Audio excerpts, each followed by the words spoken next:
When you understand your mind, nothing controls you. Buddhist wisdom. There's a simple test you can do right now.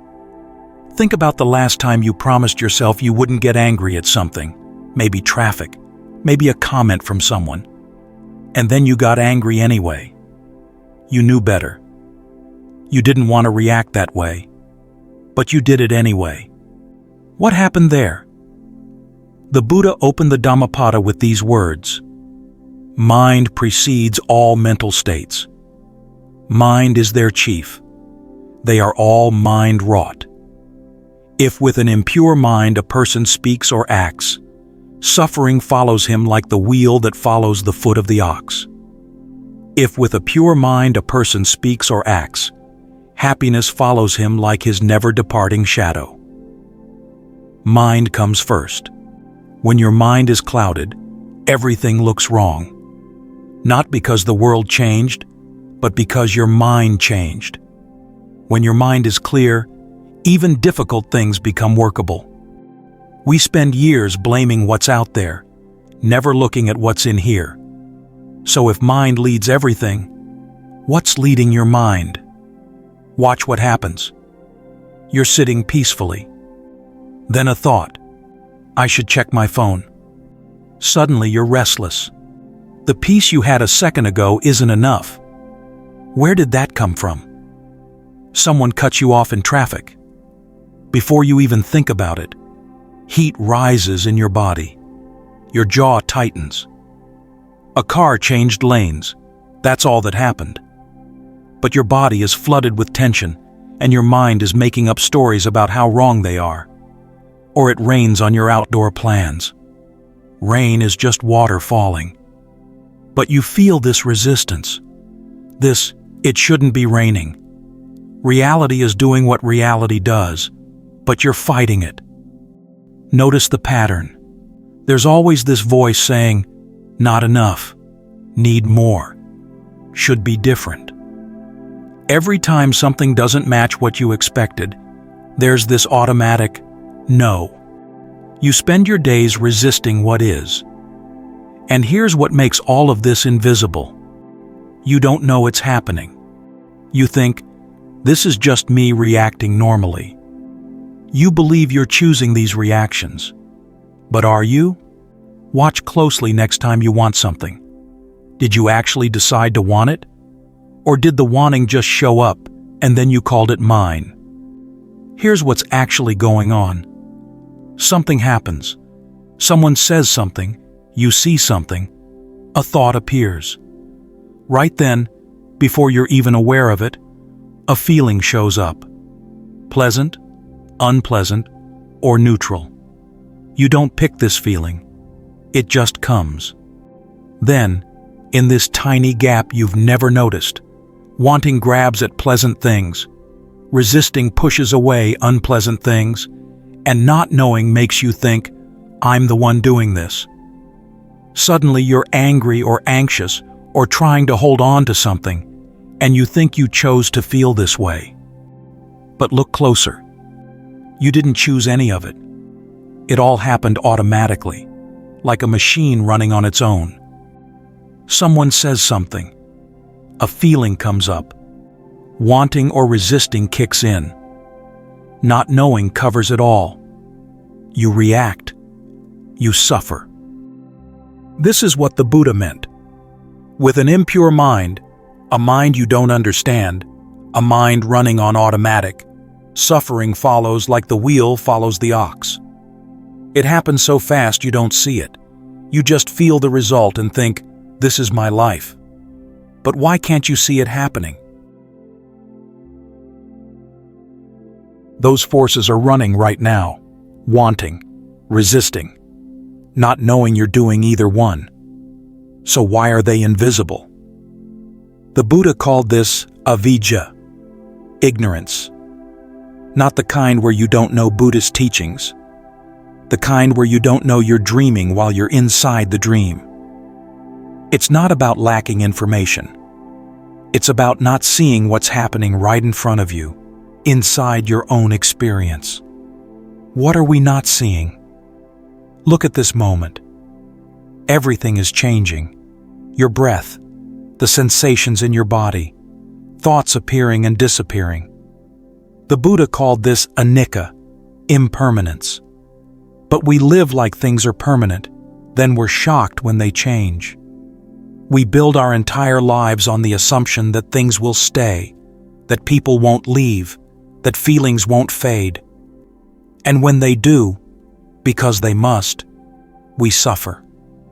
The Buddha called this dukkha. Under all of this is the deepest thing we don't see. There's no solid, unchanging you anywhere in this process. The Buddha called this anatta, not self. Look directly. Where is this solid self? There are thoughts coming and going, sensations changing, emotions appearing and disappearing. Where's the unchanging you in all this movement? You can't find it because it was never there. What you call me is just a stream of experiences, changing moment by moment, mistaken for something solid.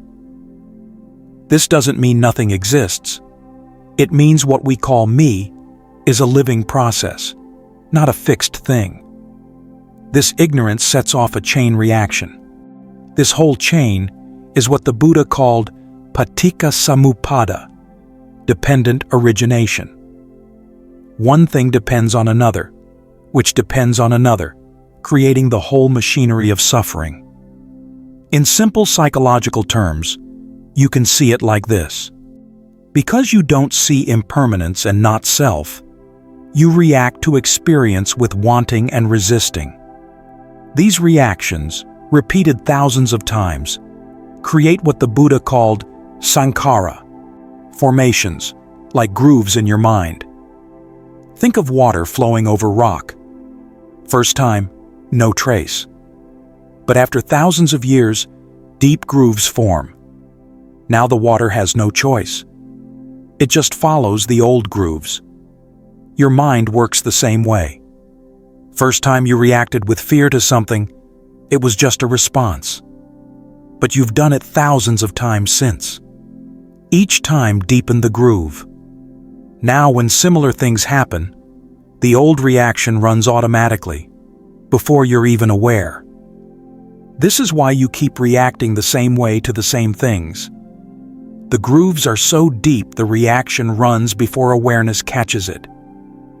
Someone vaguely reminds you of someone who hurt you years ago. Instantly your body tenses, before you even recognize what's happening. This is sankhara, the old groove still running the show. You don't see the groove. You just feel the automatic reaction and think, this is just who I am. But it's not who you are. It's just a pattern that's been repeated so many times it feels like identity. But it gets deeper. These grooves don't just create reactions. They shape how you see everything. They condition what the Buddha called vijnana, consciousness.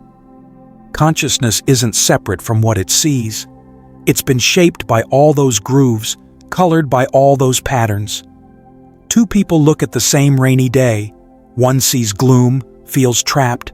Another sees freshness, feels alive.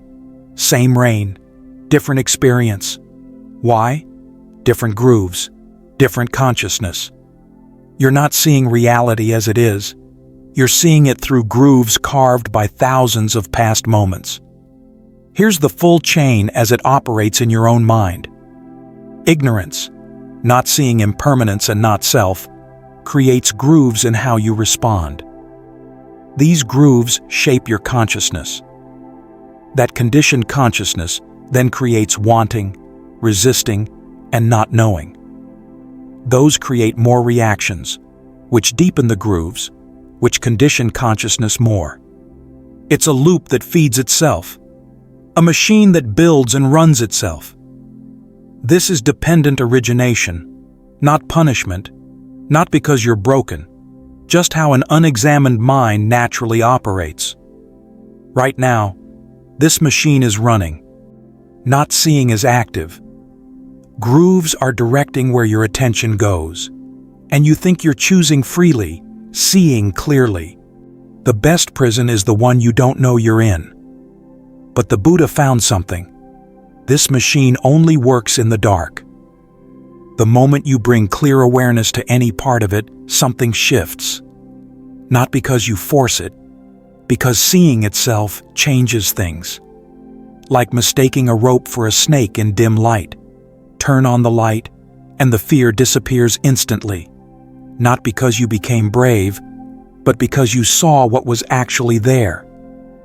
When you start seeing this machine clearly, the not seeing, the grooves, the conditioning, it loses power over you. Not overnight, but really, progressively, as you keep seeing more clearly. The question is, how do you see something that's been invisible your whole life? The Satipatthana Sutta says, Ekayano ayam mago. This is the direct path. 4 ways to see clearly. You don't need to become someone else. Just see what's already happening. Start with your breath. Don't control it. Just know it. Breathing in, you know you're breathing in. Breathing out, you know you're breathing out. Maybe for the first time in years, you're directly aware of this moment. And something appears. Space. A gap between what happens and how you usually react. This gap is everything. The machine runs in that gap where you're not aware. But here, you are aware. The automatic chain has nowhere to start. You can do this with everything. Walking, you know you're walking. And you start noticing. Your body isn't actually solid. It's just sensations. Pressure here, warmth there, tingling, pulsing, all changing constantly. There's only movement, only change. Then the crucial part. Observing feelings. Pleasant feeling shows up. You know, pleasant feeling. Not, this is good, I want more. Just, pleasant feeling is here. Unpleasant feeling shows up. You know, unpleasant feeling. Not, this is bad, make it stop. Just, unpleasant feeling is here. You're sitting. Your leg hurts. The old pattern says, I can't stand this. And you immediately move. But with practice, you pause right there. There's pain. But before I have to move, there's a choice. You can just know. Pain is here. The pain doesn't disappear, but the suffering around it, all that, I can't stand this, all that fighting, that quiets down. You can be with unpleasant feeling without making it worse. The automatic chain breaks. This is the key link. If you can be with pleasant without grabbing, unpleasant without pushing away, you're not being jerked around by whether things feel good or bad anymore. This is where the machine loses its grip. Not because you've eliminated pleasant and unpleasant, they're part of being alive, but because you're no longer their puppet.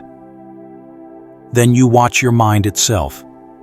When your mind wants something, you know mind is wanting, not I want. When your mind resists something, you know mind is resisting, not I resist. This small difference changes everything. It's the difference between being the anger and seeing the anger. Someone criticizes you. Anger comes up. With practice, instead of becoming the anger, you see it. Anger is here right now. You're not taken over anymore. And when you just see anger without grabbing it or pushing it away, it changes on its own, because anger doesn't last. Nothing does. When you're not feeding it with stories about how right you are or how wrong they are, it just passes through like weather. Last, you observe the patterns themselves.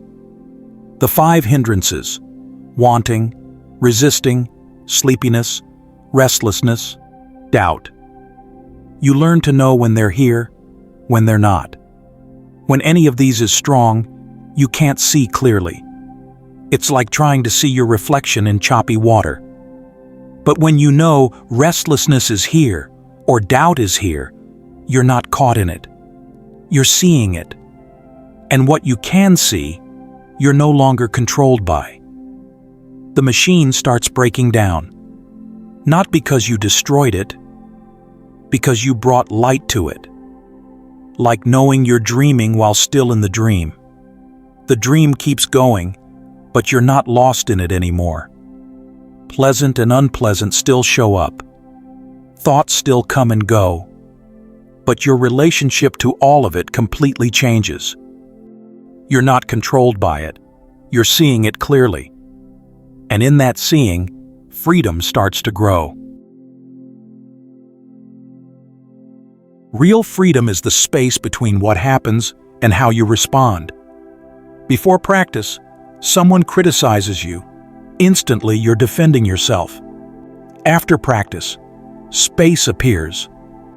You feel the criticism land. You notice the unpleasant feeling. You see the urge to defend. And you can pause. That's what this space gives you. Not perfection, just choice. Keep practicing, and your mind itself starts changing. The Buddha said mind is naturally clear, pabhasara, but it gets covered up. Wanting, resisting, not knowing aren't the deep nature of mind. They're visitors. When you stop identifying with them, they thin out. In those gaps, you experience what mind is like when it's not covered, clear, light, open. The deepest change is what the Buddha called living, not depending on anything, not clinging to anything. The Dhammapada says, Atta hi atano natho. You yourself are your own refuge. Not clinging means you stop trying to possess your experiences. Your body still feels pleasure and pain, but you're not desperately grabbing at pleasure or fighting pain. Like holding your hands cupped while water flows through. The Buddha talked about 8 worldly conditions: gain and loss, fame and obscurity, praise and blame, pleasure and pain. Most people spend their whole lives getting pushed around by these. When you understand your mind, your relationship to these changes. You get a promotion and you appreciate it, but you're not inflated by it. You lose your job and it's hard, but you're not destroyed. Someone praises you and you can receive it without getting arrogant. Someone criticizes you and you can hear it without collapsing. The 8 winds keep blowing, but you're steady. This is what nothing controls you means. Not that you're all powerful, but you're not getting jerked around by circumstances you can't control. And this freedom isn't all or nothing. Every moment you see clearly is a moment of freedom. Practice is simple. Every morning, sit for a few minutes. Feel yourself breathing. During the day, when you notice yourself getting pulled, pause, take one breath, see what's actually here. Before sleep, ask yourself, where was I free today? Where was I controlled? Watch for signs. Are you catching yourself faster? Recovering quicker? More quiet moments appearing in your day? Over time, something shifts. You're still you. Problems still show up. But you're not fighting reality anymore. This is what the Buddha was pointing to. What becomes possible when you understand your mind through seeing directly, through practicing these 4 ways of clear seeing. You've seen how the machine works. You've learned to see it through practice. And when you see it, the chain breaks. Because it only worked in the dark. You're not perfect. But you're free from being pushed around by forces you can't see. free from constant war with reality. This freedom is available now. See what's actually here. Breath moving, body feeling, mind thinking. Nothing solid anywhere, all of it flowing. See this once clearly, and you're never quite the same. Keep seeing it, and you walk from suffering toward freedom, from confusion toward clarity, from being controlled toward being awake. Start now. This breath. No, I'm breathing in. That's already freedom. That's already understanding mind. That's already the path.